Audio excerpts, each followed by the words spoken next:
తెలుగుదేశం ప్రభుత్వం ఎన్డీఏ కూటమి వచ్చింది కదా! ఎలా ఉండబోతుంది అనుకుంటున్నారు? ఫస్ట్ హామీ సూపర్గా నెంబర్ వన్గా చంద్రబాబు గారు ఈ రోజున మంగళగిరి నియోజకవర్గం పెనమలూరు గ్రామంలోకి వెళ్ళేసేసి ఒక సామాన్యుడిలాగా వెళ్ళేసేసి ఈరోజు మించినివ్వడం జరిగింది. అది ఆంధ్ర జనం కాదు, ఇండియా మొత్తం జనం చూస్తూ ఉంది. ఇంత ఇంత చేసిన ఇలా ఇచ్చిన సీఎం మన ఇండియాలో ఉన్న ఇటు 28 రాష్ట్రాల్లో లేరు. చంద్రబాబు గారు లాగా ఇంత చేసి ఇంటికి వెళ్ళి పెన్షన్ ఇచ్చిన సీఎం అనేవాళ్ళు ఇంత మన ఇండియాలోనే ఎవరు లేరు. అది సార్, ఇప్పుడు అలానే ప్రతి ఒక్క ఎమ్మెల్యే వెళ్ళేసి ఆయన చెప్పినట్లుగానే ఈరోజు పెన్షన్ ఇచ్చారు. అది ఎలా అనిపిస్తుంది మరి మీకు? అవునండి, ఈ రోజు నుంచి పెన్షన్ పెంచుతామని చెప్పారు. 3 నెలలు కలిపి 3,000, ఈ రోజు నుంచి 4,000 ప్రతి ఒక్క ఈరోజు డిప్యూటీ సీఎం గారు కూడా ఆయన నియోజకవర్గంలో ఇచ్చారు. ఒక పండగ వాతావరణం జరుగుతుంది. ఈ రోజున ప్రతి ఒక్క అవ్వాతాతల మొక్కల్లో పండగ వాతావరణం కనబడుతుంది, మామూలుగా కాదు. ఇప్పుడు ఇచ్చారా అని వాళ్ళు కొద్దిగా ఏదన్నా తమ్ము ప్రాబ్లం కానీ ఏదన్నా ఉన్నా కానీ మేము వెళ్ళేసేసి ఈ హైరీస్ కానీ అవన్నీ ఇచ్చి వాళ్ళకి డబ్బులు పింఛన్ ఇప్పించాము. వాళ్ళ ఇచ్చారయ్యా అని చేసి వాళ్ళ కళ్ళలో పండగ వాతావరణం కనబడుతుంది అనమాట. అది చెప్పినట్టు 7,000 పెన్షన్ ఇచ్చారా? ప్రతి ఒక్కరికి అర్హులైన వాళ్ళందరికీ 7,000 రూపాయల పెన్షన్, మూడు నెలలది పెన్షన్ ఏప్రిల్ మే జూన్ కలిపి ఈ రోజున ప్రతి ఒక్కరు కూడా 7,000 రూపాయలు అందజేయడం జరిగింది ఈ రోజున. సార్, వైఎస్ జగన్మోహన్ రెడ్డి గారు అధికారంలో ఉన్నప్పుడు లాస్ట్ ఎలక్షన్ జరిగేటప్పుడు ఆయన ప్రజలకి డబ్బులు ఇవ్వకుండా వాలంటీర్ వ్యవస్థ లేదు, అక్కడికి ఇక్కడికి రండి అని చెప్పేసి చాలామందిని ఇబ్బంది పెట్టారంట కదా. అదైతే ఏంటంటే ఈ రోజున చూసాం ఒకసారి, వాలంటరీ వ్యవస్థ ఉంటేనే పింఛన్లు పంపిణీ బాగా జరిగిద్దని. ఈరోజు వాలంటరీ అనేవాళ్ళు లేకుండానే ఈ రోజున 95% ఇచ్చిన ప్రభుత్వం ఏదన్నా ఉందంటే తెలుగుదేశం పార్టీ ప్రభుత్వం. ఏంటంటే ఎలక్షన్ మూమెంట్లో అందరినీ డైవర్ట్ చేయడానికి మైండ్, ఈ వాలంటీర్ అనేవాళ్ళు లేకపోతే మీకు అసలు ఎటువంటి బెనిఫిట్స్ కూడా రావు అనేసి ఒక రోమర్ సృష్టించారనమాట వైఎస్ జగన్మోహన్ రెడ్డి అనమాట. ఈ రోజున ఆయన సృష్టించిన రోమర్ ఈ వైసీపీ వాళ్ళందరికీ పటాపంచులు అయిపోయినాయి. వాలంటరీ వ్యవస్థ లేకుండానే ఈ రోజు 95% ఒక్క రోజులోనే పంపిణీ చేయడం జరిగింది. సార్, ఇప్పుడు జగన్మోహన్ రెడ్డి గారు కూడా ఇప్పుడు చంద్రబాబు నాయుడు గారు ప్రతి ఎమ్మెల్యే లేసి వాళ్ళకి ఇవ్వచ్చు కదా డబ్బులు. ఏంటంటే ఇప్పుడు ఏదో ఒకరికి నిరుద్యోగి అన్న వాళ్ళకి ఏదో ఒక జాబ్ చూపించాలి, మేము ఈ జాబులు క్రియేట్ చేసాం, వీళ్ళ ద్వారా పంపిణీ చేసాం అన్న ఇది కలిగించడానికి వాలంటీర్ వ్యవస్థ సృష్టించేసేసి వాళ్ళ ద్వారా పంపిణీ చేశారండి. ఇప్పుడు ప్రజాప్రతినిధి అన్నవాడు ఇలాగ ప్రజల్లోకి వెళ్ళి ఇస్తేనే ప్రజల్లో నుంచి ఒక విధమైన నమ్మకం అనేది వస్తుంది. ప్రజాప్రతినిధులు ఇప్పుడు చంద్రబాబు గారు ఉన్నారు, డిప్యూటీ సీఎం గారు ఉన్నారు, ఈరోజు నారా లోకేష్ బాబు గారు ఉన్నారు. వాళ్ళ ఏరియా వాళ్ళ నియోజకవర్గానికి వెళ్ళేసేసి ప్రతి ఇంట్లో కూడా ఈరోజు పంపిణీ చేయడం జరిగింది. ప్రతి ఒక్క అవ్వాతాతలకు ఈరోజు చాలా సంతోషంతో రోడ్డు మీదకి వచ్చేసేసి ఈరోజు డ్యాన్స్లు వేసి అసలు ఎంత పండగ వాతావరణం చేసుకుంటున్నారు ఈ రోజు ప్రతి ఒక్క నియోజకవర్గంలో కూడా. సార్, చంద్రబాబు గారు పెట్టిన గ్యారెంటీలను నెరవేరుస్తారని నమ్ముతున్నారా? సరే, డెఫినెట్గా అయిపోతాయి. ఈరోజు చూశారు కదా, వచ్చిన 26 రోజులు ఇంత జరుగుతుంది. ఈ రోజుకి ప్రభుత్వం వచ్చి రాగానే ఈ రోజున కంపల్సరీ ఈ రోజున పింఛన్లు వేయడం కానీ ఎంప్లాయీస్లు కూడా ఆల్రెడీ ఈ రోజున 1వ తారీఖునే జీతాలు వేయడం కూడా జరిగింది. వైసీపీ ఎమ్మెల్యేలు కొంతమంది పెట్టిన హామీలు నెరవేర్చలేరని చెప్పేసి ఆరోపణలు చేస్తున్నాడు కదా కొడాలి నాని. వంకలేనమ్మ డొంకలు చాలా చూపిస్తాయండి. గురిగింజ అంటే దాని కింద చూసుకోకుండా ఏదేదో ఎదుగుతూ ఉంటుంది. ఈరోజు ఇప్పుడు ఈరోజు జరిగిన ఒక్క ఫంక్షన్ పంపిణీకే అందరికి చాలామందికి గూస్ బంప్స్ వచ్చింది, కళ్ళు బెదిరిపోయి ఒక్కొక్కరు లోపల నుంచి బయటకు రావట్లే. రేపొద్దున ప్రతి ఒక్క ఇంటికి 3 సిలిండర్లు, తల్లికి 100, ఆడపడుచులకి ఫ్రీ బస్ ఇచ్చారనుకోండి, ఈ వైసీపీ బ్యాచ్ మూక అనేది అసలు కనిపించకుండా శాశ్వతంగా పరారైపోతారు వీళ్ళంతా. జగన్మోహన్ రెడ్డి గారు ఓడిపోవడం కారణం ఏంటండి? జగన్మోహన్ రెడ్డి ఓడిపోవడానికి ప్రధానమైన కారణం అండి, కర్ణుడి చావుకి 1,000 కారణాలు అన్నట్టు ఒకటి అరా కాదండి, చాలా ఉన్నాయి కారణాలు ఎత్తుకోవాలంటే.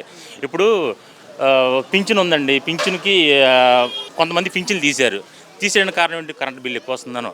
కరెంట్ బిల్లు ఎక్కువ వస్తే ఇతనేం కట్టడు కదా, కష్టపడుకుని వాళ్ళే కట్టుకుంటారు.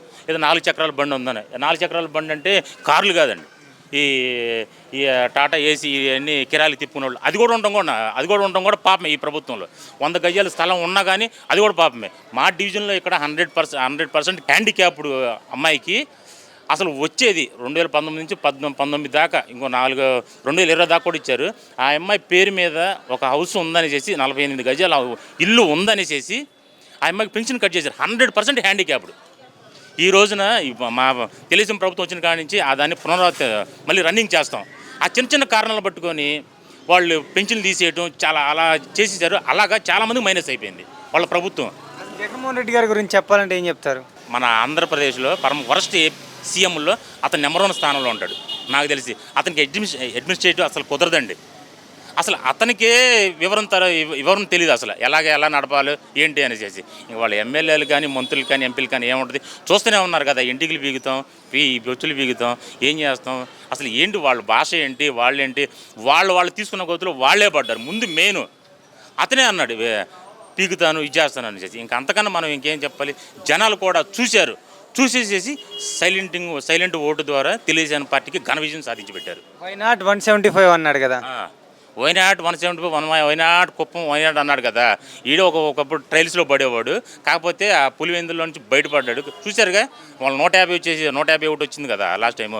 ఆ 5 కొట్టేశాడు అనమాట చంద్రబాబు వచ్చేసి.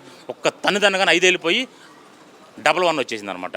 అది ఓవర్ కాన్ఫిడెంట్ అంటే ఒక్క వైసీపీ ప్రభుత్వానికి ఉంటుంది. నాకు తెలిసి వైనాట్ 175 ఏంటంటే చంద్రబాబు ఓడిపోతాడా, ఇక్కడ మా ఎమ్మెల్యే గద్దె రామ్మోహన్ గారు ఓడిపోతాడా, అక్కడ ఇక్కడ మంగళగిరిలో లోకేష్ బాబు ఓడిపోతారా, ఎంతోమంది పెట్టని కోటలో ఉన్నాయి తెలుగుదేశం పట్టణ, ఇవన్నీ ఓడిపోతారా వీళ్ళు ఇచ్చిన బెనిఫిట్స్కి. కాదండి, వైనాట్ 175 అనేది ఎవ్వరు కూడా నాకు తెలిసి ఏ రాజకీయ నాయకుల నుంచి నోట్ నుంచి కూడా ఆ మాట రాకూడదు నిజంగా. 175 అని మొత్తం ప్రతిపక్షం అనేది లేకుండా చేయాలనేసి ఆయన తపన అనమాట. వైనాట్ 175 అనే మాట అసలు చాలా చండాలమైన వర్డ్ అనమాట. అది మేము సిద్ధం అని చెప్పేసి చాలా సభలో పెట్టాడు కదా. అందుకే సిద్ధంగాను జనాలందరూ సిద్ధంగా ఉండేసేసి పంపిస్తారు అందరినీ. అంతమంది జనం ఎక్కడికి వెళ్ళారంటారు ఓట్లు లేకుండా? ఎవరికి? ఆయనకి. అంత సిద్ధం సభకి చాలా మంది జనం వెళ్ళారు. అంతమంది జనం మరి ఆయనకి ఎందుకు ఓటు వేయలేదు? ఇప్పుడు ఆయనకి సొంతంగా వచ్చిన వాళ్ళేనా, ఆ వైసీపీ ప్రభుత్వం మీద ప్రేమ ఉండి వచ్చిన వాళ్ళు అందరూ ఎవరికి అక్కడ డబ్బులు ఇచ్చేసేసి ముందు పోపించి బిర్యానీలు పోపించేసేసి చూస్తూనే ఉన్నారు. ఒక మీటింగ్కి వెళ్తుంటే బస్సులోనే తాగటం, ఎంత అసలు అరాచకాలు సృష్టించారు వాళ్ళు ప్రేమ తెలియదు కదండి. డబ్బులు తీసుకుంటే వెళ్ళి వచ్చిన వాళ్ళే కానీ వాళ్ళ పార్టీ మీద ప్రేమగా వచ్చిన వాళ్ళు లేరు వాళ్ళు, నిజంగా చెప్పాలి. అలాగే జగన్మోహన్ రెడ్డి గారు లాస్ట్లో ఏదైతే రిజల్ట్ చూసిన తర్వాత నేను హిమాలయానికి వెళ్ళిపోదామని అనుకున్నాడు, దాన్ని ఎలా చూస్తారు? హిమాలయాలుగా రజనీకాంత్ రానీయుడిగా కాదండి, రజనీకాంత్ రానీయుడు కదా. ఇప్పుడు వైనాట్ 175 ప్రతిపక్షం లేదని చెప్పాడు కదా. ఇప్పుడు ప్రతిపక్ష హోదా కావాలని చేసి అడుక్కుంటున్నాడు. ఇప్పుడు ఆయన ప్రతిపక్ష హోదా కావాలని అడుక్కుంటున్నాడు. జనాలు ఏంటంటే ఇతను అమ్మాయి ఎంత ఇదిగా ఉండేసేసి అడుక్కోవడం ఏంటో, అది అడుక్కుంటూ ఇచ్చేది కాదండి, ప్రజలు ఇవ్వాలి ప్రతిపక్షం అనేది ఏంటో. అందుకే జనాలు ముఖం చూపించలేక అతను హిమాలయానికి వెళ్ళిపోతానన్నారు. అందుకే అక్కడ కూడా వర్షాలు వచ్చేసేసి అక్కడ కూడా వెళ్ళడానికి లేకుండా పోయింది. మనోటి ఎక్కడ అడుగు పెడితే అక్కడ సర్వనాశనం అండి. అది 40% ఉంది కాబట్టి మాకు ఇవ్వాలని అంటున్నారు వీళ్ళు. ఆ బేసిస్ మీద ఇస్తారంటారా? ఏం పర్సెంట్? 40% వచ్చింది. ఒకప్పుడు చంద్రబాబు గారిని ఇంకొక ఐదు మంది ఎమ్మెల్యేలు నీ దగ్గర నుంచి లాగేసి నీకు ప్రతిపక్ష హోదా లేకుండా కూడా చేస్తానని చెప్పాడు కదా. మరి అతను కూడా తెలుసు కదా పర్సంటేజీ, ఎమ్మెల్యేల సంఖ్య ఎంత ఉంటే అంత ప్రతిపక్షం వస్తుందని. మరి ఇప్పుడు ఎందుకు వేరేలాగా మాట్లాడుతున్నాడు అతను? చెప్పండి, దానికి కూడా ఒక రీజన్ ఉండాలి కదా. జగన్మోహన్ రెడ్డి గారు అసెంబ్లీకి వస్తారని అనుకుంటున్నారా? మారువేషంలో వస్తాడేమో ఒకవేళ. ఇప్పుడు జగన్మోహన్ రెడ్డి గారు ఇదివరకు మొన్న జరిగిన అసెంబ్లీకి ఫస్ట్ రోజు వచ్చాడు, రెండో రోజు ఎందుకు రాలేదు? వెళ్ళిపోయాడు. ఇంక ముఖం ఏం చూపిస్తాడండి ఆయన? ఇంకా వచ్చి 5 నిమిషాలు కూడా కూర్చోలేదు. ఎందుకు? అతని పేరు వస్తుంది అనగానే వచ్చాడు.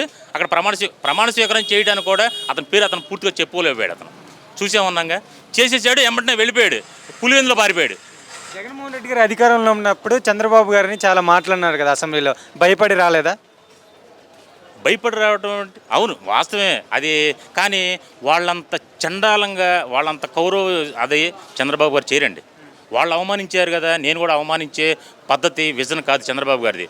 ఆయన ఏ పరిస్థితుల్లో అవమానించారో వాళ్ళ వాళ్ళని కూడా బయటికి తీసుకొచ్చి చాలా చండాలం. అందుకే చెప్పారు కదా, ఈ గౌరవ సభని గౌరవ సభకు మార్చిన తర్వాతే నేను సీఎంగా ఇక్కడికి వస్తానని చెప్పారు. కానీ ఆయన ఆ కల్చర్ కాదండి చంద్రబాబు గారిది. వస్తే ఒక్కొక్క సభ్యుడిని ఆయన ప్రతిపక్ష హోదా ఉన్నా లేకపోయినా గౌరవంగా చూసే ఎవరైనా ఉన్నారు, గౌరవంగా చూసే సీఎం ఎవరైనా ఉన్నారంటే మన ఇండియాలో ఒక చంద్రబాబు గారేనండి. ఎందుకంటే ఆయన పాలిటిక్స్కి సిస్టమ్కి విలువిచ్చే వ్యక్తి, ఆయన విజన్ ఉన్న వ్యక్తి. వాళ్ళలాగా మార్కెట్లో మాట్లాడుకునే దానిలాగా అలా మాత్రం చేయరు చంద్రబాబు గారు, చేయరు. మనం చూస్తూనే ఉంటాం.